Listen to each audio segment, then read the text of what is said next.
এরপরে আমি আর দু একটা পয়েন্ট নোট করেছি, বলে শেষ করে দিচ্ছি যে এটা স্পেশালি আমি আমাদের ওইসব দিনই বোনদেরকে বলতে চাচ্ছি যে বোনেরা এখনও বিয়ে শাদী করেন নাই। সেটা হচ্ছে যে বিয়ে করার আগেই দিনের বেসিক লেখাপড়া শেষ করেন। এত পাগল হওয়ার দরকার নেই। চরিত্র হেফাজত হচ্ছে না, রোজা রাখেন, ঠিক আছে? দিনই পড়াশোনা আগে শেষ না করে বিয়ে করতে যায় না।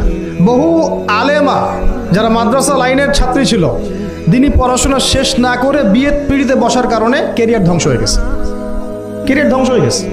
বিয়ে পরে করেন, আগে পড়াশোনাটা তুলনামূলক পড়াশোনাটাকে শেষ করে নেন। তুলনামূলক পড়াশোনা শেষ করতে 18 থেকে 20 বছর বেশি লাগে না। যদি আপনি শুরু করেন, একদম 18 থেকে 20 বছর হতে হতে আপনার পড়াশোনা মোটামুটি শেষ হয়ে যাবে। আর যে সাবজেক্টগুলো বললাম আমি, ওইগুলোই বেসিক পড়াশোনা। এখন এটা হয়তো সবার ভাগ্যে নসিব নাও হতে পারে, সেক্ষেত্রে বিকল্প অপশন আমরা যাব। কিন্তু আগে মূলনীতি হচ্ছে একটা লেভেল পর্যন্ত পড়াশোনা করার পরেই বিয়ে করেন, কারণ বিয়ের পরে আপনার যত রেসপন্সিবিলিটি আসবে, এটা তখন পড়াশোনা মেনটেন করা এতটাও সহজ না, প্রায় অসম্ভবের পর্যায়ে পড়ে যায় আর কি। আর দু একটা বাচ্চা কাচ্চা হয়ে গেলে তো তখন আর কোনো কথাই নাই। তাহলে আপনারা কি আমাদেরকে আয়েশা রাদিয়াল্লাহু আনহার মতো একটা প্রজন্ম দিতে পারবেন না? যদি এটা আপনাদের উদ্দেশ্য হয়, সেক্ষেত্রে কি পড়াশোনা শুরু থেকে করা উচিত না? এখন এই সুযোগটা আমাদের সব বোনদের সামনে হয়তো থাকে না, এই জন্য আমরা বললাম যে বিকল্প অপশনগুলোতে আপনারা দিন শেখার চেষ্টা করেন। আর এরপরে যখন বিয়ে করবেন, পড়াশোনা মোটামুটি শেষ হয়েছে, বিয়ে করবেন, এখন 18-20 বছর বয়স হয়ে গেছে, এখন আল্লাহর ওয়াস্তে দুনিয়াবি বিষয়কে সর্বোচ্চ অগ্রাধিকার দিয়েন না। আজীবন পস্তাবেন, এবং একবার পস্তানো শুরু করলেই পস্তানো আজীবনও শেষ হবে। তখন মেইল করে মেসেজ করে লাভ হবে না, কারণ আপনি বিয়ের আগে দিনকে প্রাধান্য দেন নাই, বরং দুনিয়াকে প্রাধান্য দিয়েছিলেন।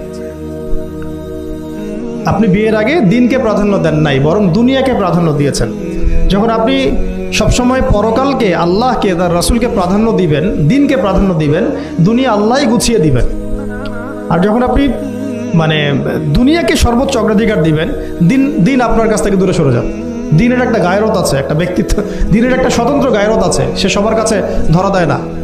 যেটাকে মূল্যায়ন করে তার কাছেই দিন আসে, যেটাকে মূল্যায়ন করে না তার কাছে দিন আসে না।